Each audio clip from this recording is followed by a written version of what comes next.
Ladies and gentlemen, welcome to Around the Colosseum. It's another edition where we're going to get to know one of the Empire Pro Wrestling wrestlers. As you can see, I got Adrian Vega with me. Adrian, how you doing tonight? Doing good, Johnny. How you doing? I'm doing great. Thank you for taking the time to sit down with me. Of course. So, let's jump in a time machine. Let's go, I don't know how way back, but let's take and go some distance in the past. Adrian, tell me about your first encounter or your first memory of wrestling. Let's see. Well, growing up, wrestling wasn't really, I'd say, allowed in my house due to coming from a pretty strong Christian background. My grandfather was pretty old school in terms of his values and beliefs. So it was around the Attitude Era. So you can imagine that stuff on TV wouldn't fly in his house. So I didn't get to watch it like I wanted to, but I did get a few little nicks here and there when I went to my cousin's house. He watched a lot, and it was during the whole Stone Cold and Rock stuff going on, I believe. And I remember I want to say the first time I watched a program was whenever Kane said his first two words. That's the most one that comes to memory. When Kane said his first two words, like the "suck it," what he said. That was the first time, the first memory I have actually paying attention to what was going on. But I didn't get fully involved into it and watching it until maybe my early preteen years, I'd say. I believe it was Shawn Michaels and Kane. They were doing their rivalry, and it involved Lita, I think. Where I don't know if you remember where Kane broke Shawn Michaels' neck with a chair on an episode of Raw, I think. I don't remember that because growing up, I watched WCW. I was it for the wrestling, not the characters. Right. So yeah, there's a lot of WWF into the WWE storylines from the mid to late 90s that I don't remember. It's like everyone, our generation's like, oh, Jeff Hardy is so cool. He's the man. I'm like, no, I don't see it in him. I first saw Jeff Hardy in TNA. That's when I first saw him. So that was in the early days of TNA when he first started doing that stuff. So like I said, I didn't watch it too much. I knew who The Rock was and Undertaker and Steve Austin, and mainly because of video games too. We played a lot of WWF No Mercy on my cousin's 64. So that was my introduction to wrestling and liking it, but not really being able to watch it every week due to family values, I guess you could say, Christian values. All right, I want to break in here. You said you played WWF No Mercy on your cousin's Nintendo 64. Do you have a gaming system? And if so, what gaming system do you stick with? I had an Xbox for the longest time. I've always had an Xbox. I had a PS2 whenever SmackDown, Here Comes the Pain, was all around, and but most of the time it was an Xbox. I always played the WWE games, but I never played for just the storyline stuff or the career mode, whatever. For me, it was a sandbox. I paid for everything, unlocked everything right from the get-go, and I just had my own vision of what I wanted to do and just, create my own little world in a sense. But Xbox So are you a fan of the My GM modes on the games then? Oh, yeah. Well, I liked My GM mode whenever it was SmackDown versus Raw. It was a little more simple. Because back then, I understood what was going on. I tried it on this last version of 2024, and I didn't know what the hell I was doing. So I just whatever. I got back to universe mode and do it all in my head. Yeah, to me the My GM mode's just a little too complicated because you have to budget, you have to get short-term contracts. It's not like the 3-4 year contracts. In reality, It's like, oh, you have them for 6 weeks. Yeah, I was like, so I'll do that and like I said, I'll do it in universe mode where I'll just do it myself, and in my head he has a contract and I'm gonna fire him the next week or something, and have him debut somewhere else. So that's how I kind of played in my head. a lot. That game. But right now, I have a PS5. That's only because my daughters got it for Christmas from their uncles, and they don't even play it. So to me, it was my own little present.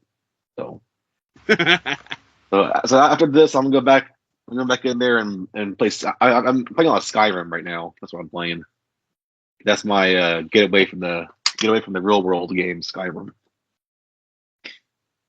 Yeah, I think currently I only have Assassin's Creed Valhalla and maybe WWE 2K24 for my PlayStation 5 hard disks. I'm a hard disk guy. And then I have Spider-Man that came on the PlayStation. Yeah, I try to play whenever I can, but with 4 kids running around and trying to stay active in the gym and then trying to get to training, and I never have time to sit down and play for more than like 30 minutes these days now. I mean, I don't have all that, and I find it hard to sit down and play. So, what has been your favorite wrestling game then, since we've kind of veered off onto the wrestling game topics? I want to say Raw versus. Oh no! Ooh, man, that's hard now. Here Comes the Pain was really fun, and it's not a popular one, but I like the Raw video games that are on the Xbox, only because you can add in your own custom tracks to it. So all my characters had their own music that I liked, from like I played like the Smashing Pumpkins for one of my guys' intro, and I thought that was the coolest thing. But the gameplay was crap, but to me it was fun. Yeah, it's cool when you can add the stuff in, because I remember there was one SmackDown versus Raw that came out with it wasn't with it, but it was the same time as a WrestleMania or a Wrestling Legends game. WrestleMania, yeah. And they would cross over certain characters. And I was like, oh, this is awesome. Yeah, I remember playing WrestleMania 20, and I was really into Sting at the time, and I felt so bad playing as Sting in that game because you start off, it's your created character, so obviously he's going to be like a lower mid card, a lower nothing pretty much. So you got to build up to that WrestleMania moment. But playing as Sting, playing on WWE Heat or whatever, the starting show, I felt like crap, so I quit playing that just for my own. Just my own. I never do the create your own characters. It never looks cool to me, and getting the movesets right, all that. Mm-hmm. Has anyone made you as a character for any of the games? I know someone I know made me one. It was just one time, I think, and he showed me he cut my face and everything and put it on that little on his character. I was like, oh, that's pretty cool. He's doing moves I'll never do, but it's pretty cool. It's cool seeing that. I mean, speaking of moves that you do, how'd you come about getting your finishing move? I figured it's something that I like stuff that's more simplistic. Like I'm not someone who's going to be doing a whole lot of jumping and flipping, so obviously, I like a lot of submissions. I like submission holds because anyone can do them, but it's just how you apply them and how you make it your own. I haven't done it yet at a show. Hopefully, I can do it this Saturday at Define the Odds. It's called the Robin Hood Special. It's a leg lock. It's a leg maneuver. I was taught that by Mike Quackenbush when he came down to Ardmore to do a seminar, and he taught us so many things. And that's the one that stuck in my head the most. It's called the Robin Hood Special, and he learned it from someone who trained in Mexico. It was been in Mexico, so hopefully I can lock that in this weekend. Yeah, Mexico has a lot of interesting submissions. Mm-hmm. And that's part of why I like Angelico in AEW is like he does those submissions and he's still got that high-flying luchador aspect to him. Yeah. Oh, I agree. So we slightly jumped this gun, but tell us how you transitioned from being a fan to being a wrestler. So we can go back even further before I began training. Once I got out of the military, I want to say, my early 20s. My plans were to move to Florida and do college at Full Sail and find a way into the independent scene down there, get training in Florida. While I was en route to that, I came back to Oklahoma to visit my family. I met my girlfriend then, who was now my wife, and that's pretty much where it stopped. I met my wife, we got married, had children. From there, I had to start working. So I didn't get to do too much, wrestling work in a sense. I was working and being a dad and husband, so life kind of took priority first. It wasn't until I watched. I just out of the blue, I ordered the first All In that happened. I ordered that, and I said, "Oh man, it was crazy." I loved seeing the Young Bucks. They're I know Burnham's going to be rolling his eyes, but I liked watching the Young Bucks for the first time. I thought it was cool. That got me into watching Kenny Omega. That got me into watching Kenny versus Okada in at the New Japan the first time they wrestled. And I think Kenny Omega, watching him wrestle, really got me into wanting to pursue it. And so I started watching AEW then when it first came out. And when it first came out, I thought it was amazing because I always loved seeing new people I don't know because it's refreshing in a sense. So, and at the time, I wasn't really into watching WWE products too much, and TNA was doing their own thing. But I was looking on Facebook finding any kind of training in the area in Oklahoma, and the only one that popped up was Empire Championship Wrestling. And from what I believe at the time, I don't know if they were actually running anymore or if their facility was running anymore because I think that's when Danny B was training with I forgot the person, Kevin, I think.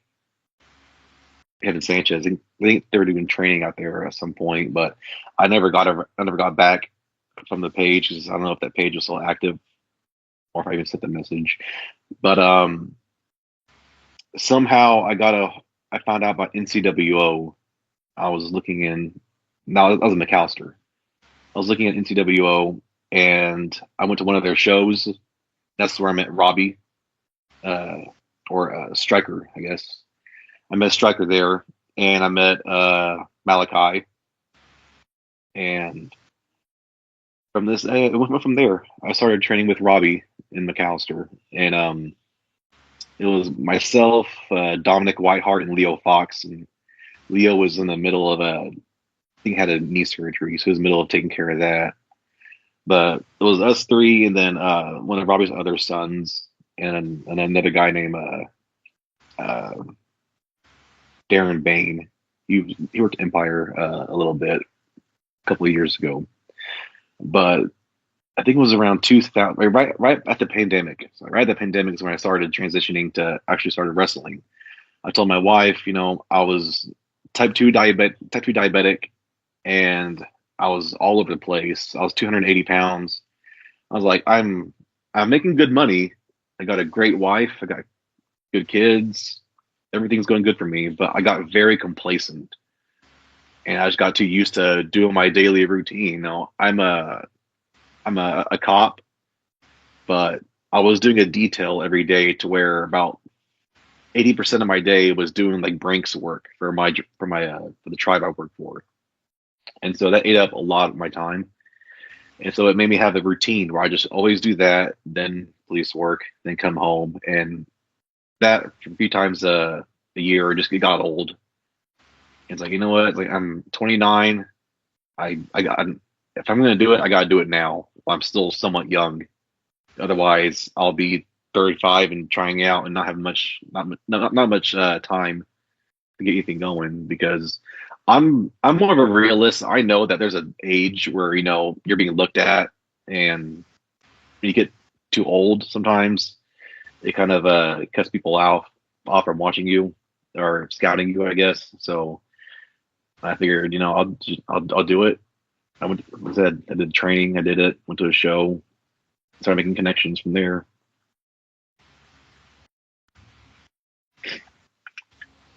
And so you trained with Stryker.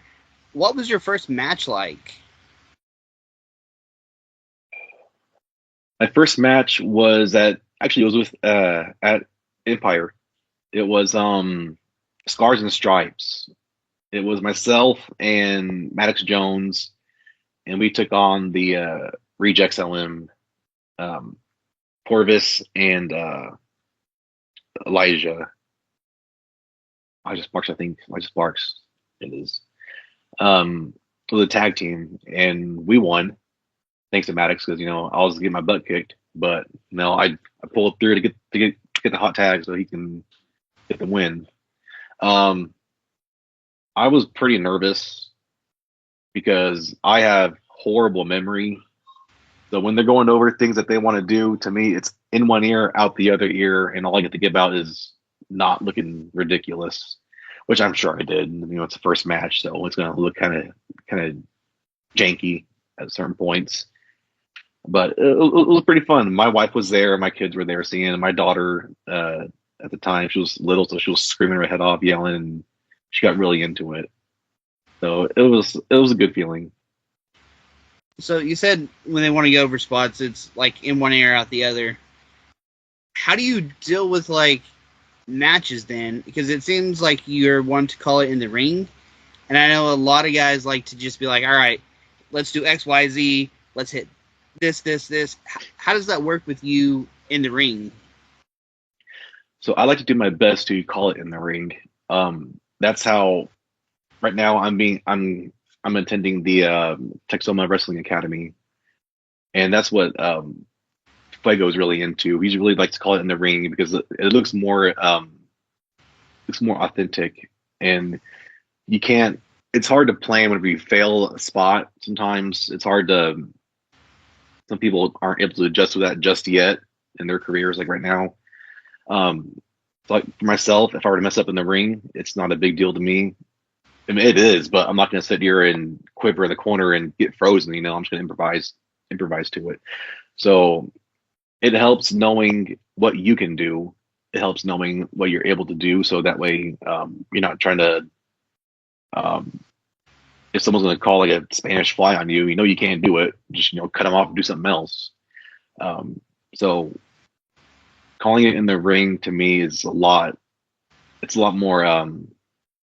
Authentic, I guess you can say, but it's more it's less nerve-wracking to me because the people who do it are the ones who are seasoned really well, and they know how to talk in the ring without making it look like it's you're talking to somebody real loud.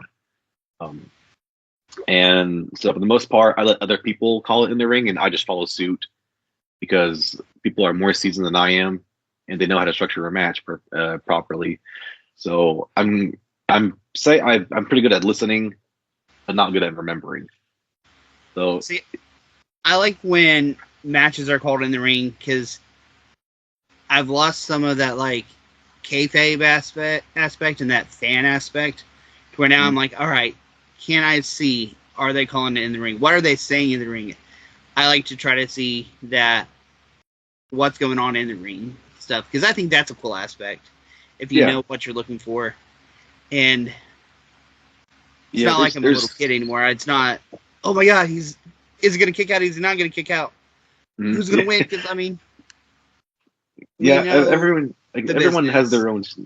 Everyone has their own sticks on how they do it. But there's sometimes where I'll watch a match and when they do the collar and elbow lockup and they're going back and forth, you can tell they're stepping with each other in a slow pace. And you don't want to call it out, but you know what they're doing. They talked it through. And there's certain moves where if you're going for a clothesline and you sit there and you wait for it, then you fake duck and look around. I stumble on purpose. I like throwing a clothesline and stumbling on purpose because it makes it look more authentic. So, and I have a terrible footing anyways sometimes, so it makes it look more real. And so everything in the ring is calling it in the ring. It feels better, and you can get more you look more real at getting hit. I mean, and if you stumble just that little bit, it, like you said, it makes it look more real. It looks like you're really trying to take off their head or something. Exactly. And it's the more real that's not like what happened to you and Oathkeeper last month, where the ring broke on him. Yeah, yeah, that sucked. That sucked. But like I said, I said he's amazing. I really enjoyed working with the Gatekeeper. I mean, he won, fortunately, but he's a real one. He really helped me in that match too. You know, he kept me going. The only thing I got hurt on was the steel steps. I forgot they're solid. I ran into them and cut my leg open. Cut my leg pretty good, but I thought they were hollow. And I forgot they're like solid wood, so it didn't feel too good. All right, you can't have a feud with the steel steps. That's Tank Bryson's thing. All right, that's copyright infringement there. Yeah, that hit me once, and that was it. I will never mess with the steel steps again. That's too much for me. I can't handle that. So I think it was a Scars and Stripes event where you faced Leo Fox, and that's one of the matches that I remember most of yours. Do you have any favorite matches of your own?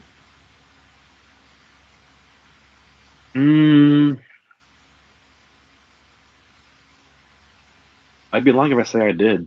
I don't have a favorite match really. I guess after my matches, I don't give myself time to process what I did or like what I do. It's kind of, I don't know if it's just my past military experience or anything, but whenever something happens and it's over, I throw it to the back and I forget about it. Because to me it's in the past. I mean, I remember stuff that happens, but I don't hold on to things, and it's pretty sad that it happens to me because I forget a lot. I forget a lot of things. But in terms of favorite match, oh,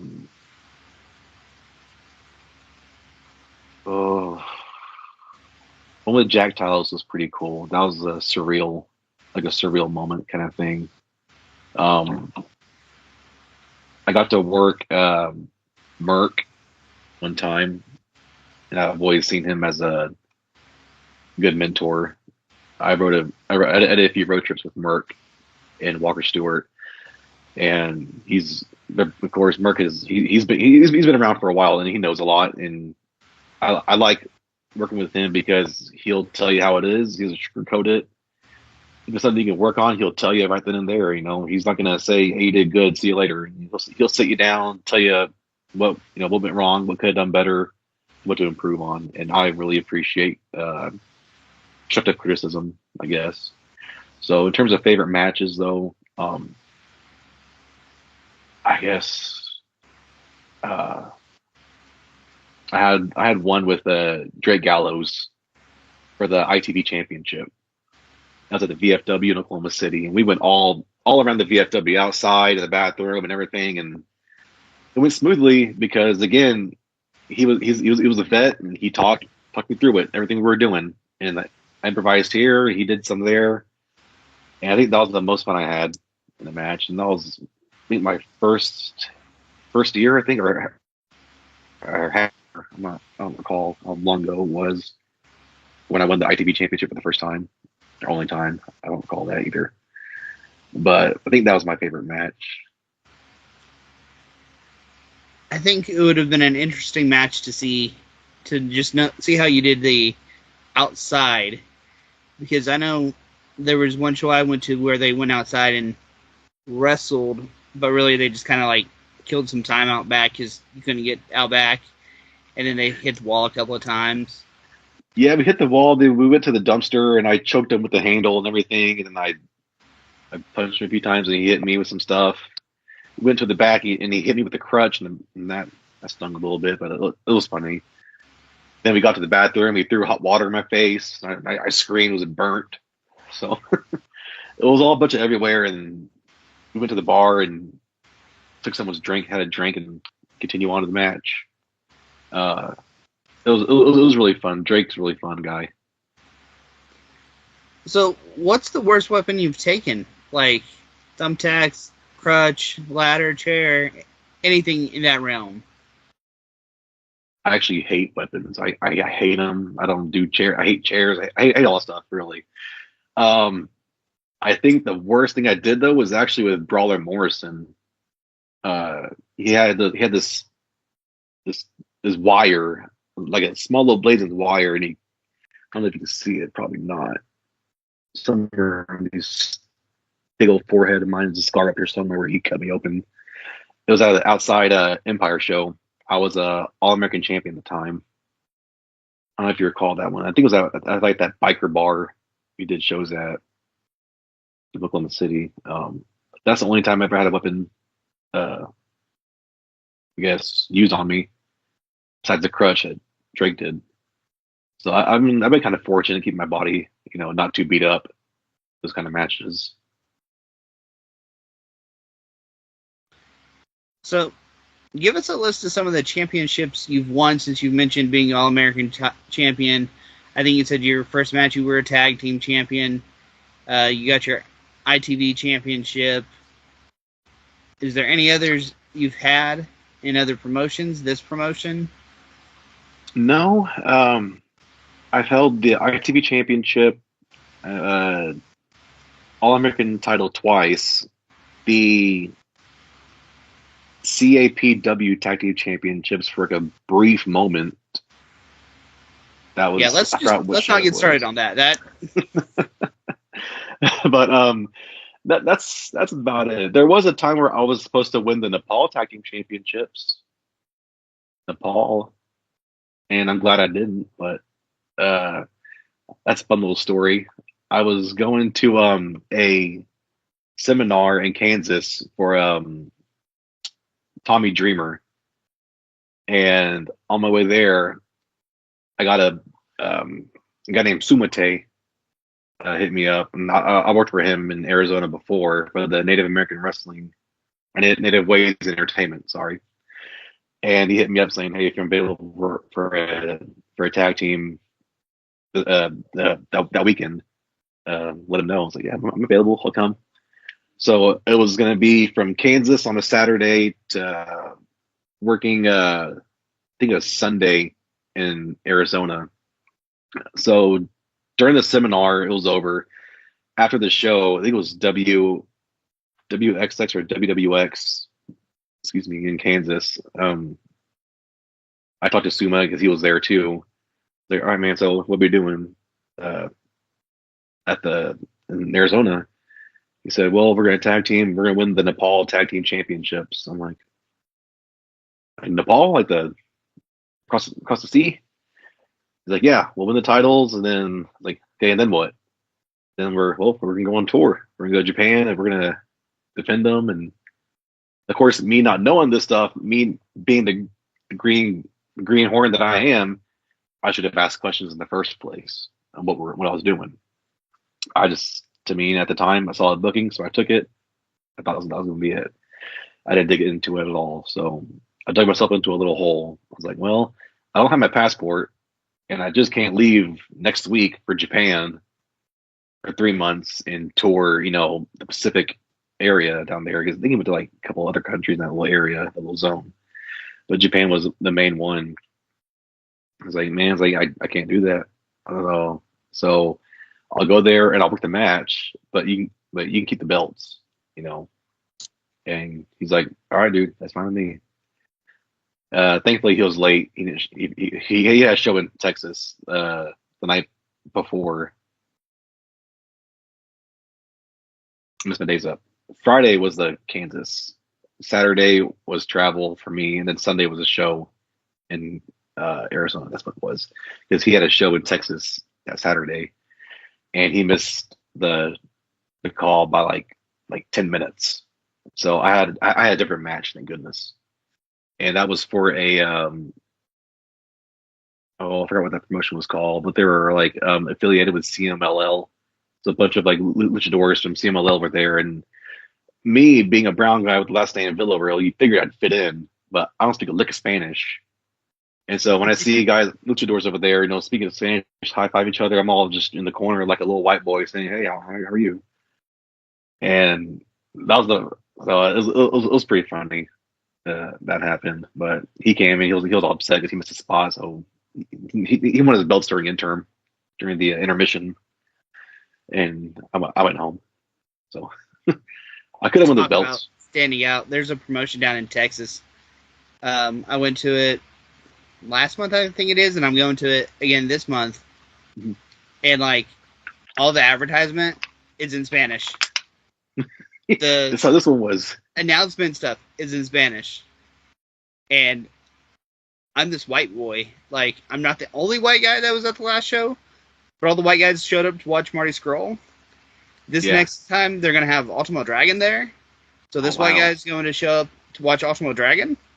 But yeah, I know I get your feeling on standing out. I stood out a little more than you did, though.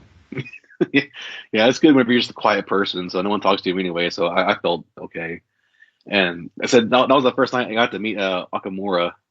So that was pretty cool because I really liked watching him. He was in Japan, and that's probably the only Japanese guy I know that speaks fluent Spanish. So it was pretty neat. But yeah, I haven't won too many championships, and that's on me for not chasing them. That's on me though. So, throughout this, you've dropped getting trained by Fuego, Tommy Dreamer. I can't remember the first guy you said, but then you've said Striker. I know, and I've brought it up a couple of times on our regular editions of Around the Colosseum, that you've gone to training camps with Ricky Morton. Have you had a favorite trainer? I mean, they're not going to hear. We may tag them, but they won't watch this, Right. So one of my I've been to about, I want to say 11 different seminars. Bob Evans, Fuego, Ricky Morton a few times, EC3 about 3 or 4 times. FTR, they had their one seminar in North Carolina. I went to that one. I think I lost count. So Tommy Dreamer, Silas Young. My favorite, even though I see him a lot is Fuego, just because he cares so much for this. He wants the scene to be so much better, and he doesn't just speak out of his ass. He's talking to you from his own experience. And even when I get to go to training, whenever I have the time to go, it's always very humbling. It's very nice to speak with him because he wants it so bad, and being there just to watch him grow too, but also taking the time from what he wants, from him taking the time to help others grow is really inspiring. So him and Joe Harrell helped me out so much. Mike Quackenbush, the other seminar I went to. But through all the seminars, everyone has the same message, and that is to keep it simple in the ring. Every one of them, everyone's that I've gone to is just keep it simple in the ring, keep it out of the fundamentals, and work from there. Everything else is too extra. But like everyone seems to. I can't tell you the last time in a match where I've seen like the international spot or anything, or the Tennessee spot, whatever that one was. But just the basic stuff, like basic arm drag or a few hip tosses and done correctly. That's the thing that really sticks out. That everyone wants those those good highlight reel moments. But like the voice said in the seminars, it's the little things in between that you do. People are going to remember, and no one's going to remember. Shawn Michaels doing a arm drag and hip toss. They're going to remember what he did between those spots, or those cool spots like that. But Fuego's my favorite guy to learn from, just because he's still chasing it. He still wants it, and he's willing to put his time on hold to help others achieve it too. Yeah, I've heard nothing but good stuff from Fuego. I had Sam Stackhouse on an interview for a different podcast, and he talks Fuego up. He'd be one that I'd be glad to have on here if I could get those connections, But you mentioned... I'll see what he's doing. You mentioned I see him every now and then. you mentioned people doing those basics. It was a televised match just recently. Someone did an arm drag, and commentators, of course, they were doing their job. They had to talk it up, but like that first arm drag, I could see, and I'm sure others seen it, that the one that took it didn't take it right. Like he jumped onto the guy early, and it looked like he had to roll off him. But yeah, keep those basics. Yeah, footwork. So yeah, so it's the whole footwork stuff. When you do an arm drag, is knowing when to plant your feet, and you gotta be at the right time with your opponent. You guys gotta sync up really well just to get a good, make it look good. So it's not easy, but it's fun to learn. It's not easy to do sometimes, but after repetition, it gets to be pretty easy after repetitions. I mean, I've been around when Malachi's trained a few people, and like the stuff he's talking, none of that to me would be easy to learn, because like you have to learn to not put your hands out when you're falling, and tuck certain body parts for certain moves, and not tuck them for other moves. It's crazy. Yeah, I nearly broke my neck in training one time doing a flapjack or taking a flapjack, because in my head, naturally your instincts are want to put your hands out before you fall. It's his natural instinct. It's trying to break that to learn, to land straight flat instead of put your arms out where you're gonna, lose your balance and curl up and hurt yourself. And so it's like I said, it's all through repetition, learning just to trust your body and don't put your hands out. You're gonna have a bad time. I watched a short of Chris Van Fleet. He was talking to AJ Styles, and they were talking about the first X Division match where it was AJ versus Chris Sabian, and AJ's coming off the cable. He's like, yeah, I tucked so hard, and they showed the clip, and like you see AJ going like that and stuff. Oh yeah, I saw that. Yeah, it's just interesting. Yeah, because when you see it, you don't think that, but when he starts talking about it, then you say, "Oh, okay, I see what you mean." Yeah, I saw that. I remember that spot. So, between like WWE, AEW, New Japan, All Japan, WCW, even, do you have a favorite promotion that you like to watch? Well,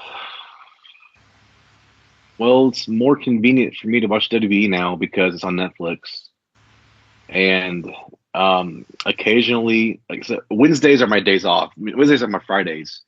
That's when I start winding down and doing stuff. And by the time I'm start actually to sit down, AEW is already about to be finished and over with. So I do watch some Raw every now and then, some AEW.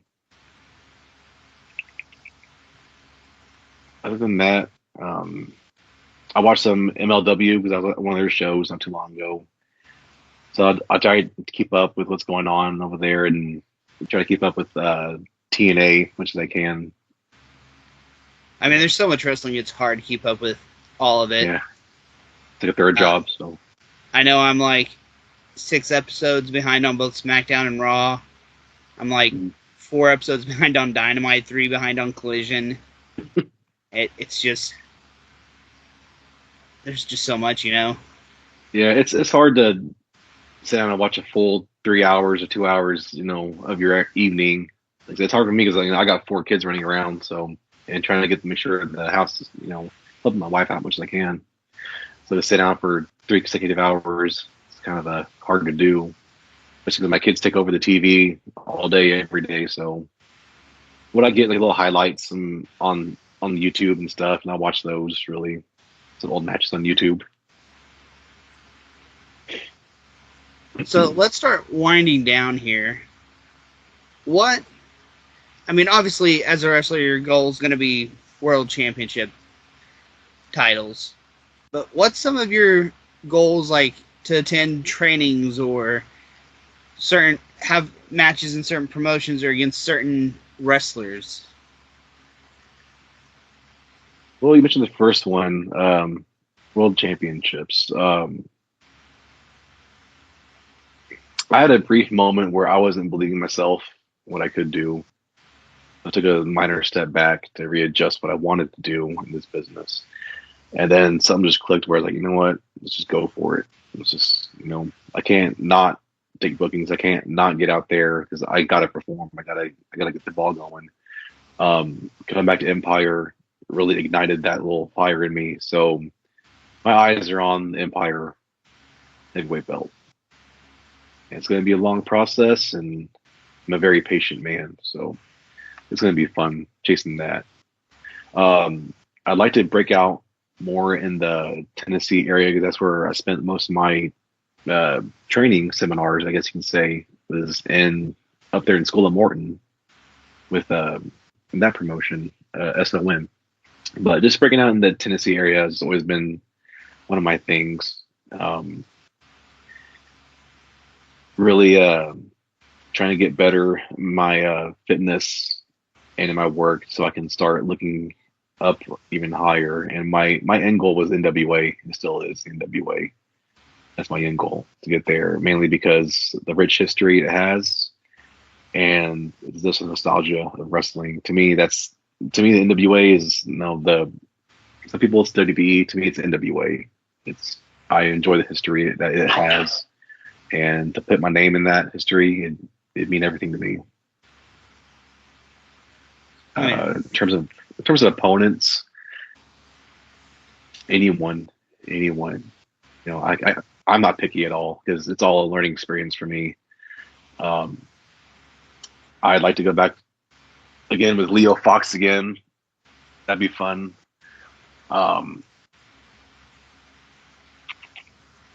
There's some guys up in Tennessee that I've looked at and I've watched. One was Brandon Beretta. I met him my first time in School of Morton. We did the CYN tryout with in NWA tryout, and that's the first time I met him. He probably doesn't remember me, and it was also a quick hi bye kind of thing. You know how handshakes are. It was one of those little things, but some stuck with me with him, and I've watched him, and he's amazing. He's cut up. He looks good. He's on he works for Exodus now up there in Ohio, so he's doing pretty good stuff. But in terms of Oklahoma, anybody and everybody, anyone to test myself with, and whoever I work with, it'll be improvement for me. I'm all about learning. All right, ladies and gentlemen, I'm going to let Vega give us last thoughts. But don't forget to like, subscribe, share this. Mr. Vega, give us the closing words for this edition of Around the Colosseum. I've been quiet. I'll say that. I've been quiet on social media and just in general. But you guys, this is it. This is the year. I'm tearing it up. Empire. I'm coming for the heavyweight gold, baby. So I don't care who has it. By the time I'm ready for it, I don't care who has it. It's going to be mine. It begins. I begin my conquest to conquer Empire.